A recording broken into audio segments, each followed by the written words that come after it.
Isang araw, isang santo, may maligayang pagdating sa channel na nagbibigay pugay sa mga lalaki at babae na nagmarka sa kasaysayan ng simbahan sa buong panahon. Ngayon, 5 ng Hulyo, ipinagdiriwang natin si San Antonio Maria Zaccaria. Kamusta? Si San Antonio Maria Zaccaria ay ipinanganak noong 1502 sa Cremona, Italia. Siya ay mula sa isang maharlikang pamilya at nagtapos ng medisina bago niya napagpasyahan na maging pari.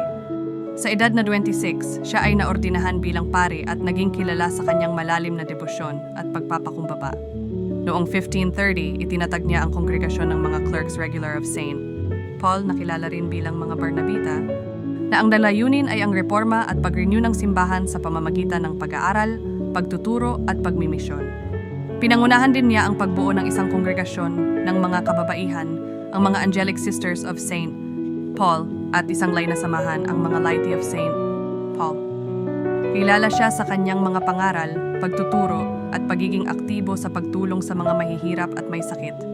Siya ay nagtaguyod ng regular na pagtanggap ng banal na sakramento at ang pagsasagawa ng mga debosyon sa krus.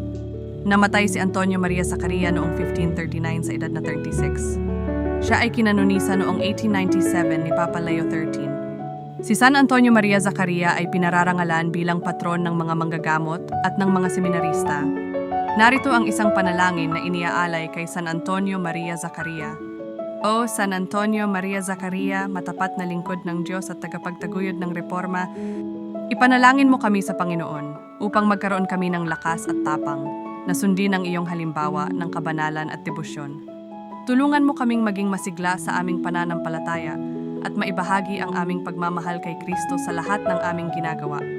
Ipanalangin mo kami na magkaroon kami ng pusong mapagpakumbaba at handang maglingkod sa aming kapwa, lalo na sa mga nangangailangan.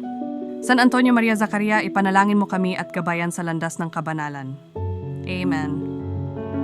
May iba pang mga santo na ipinagdiriwang ngayong araw. Ipakikilala namin sila sa aming mga susunod na video. Maligayang pagdiriwang sa lahat ng ipinanganak ngayong araw.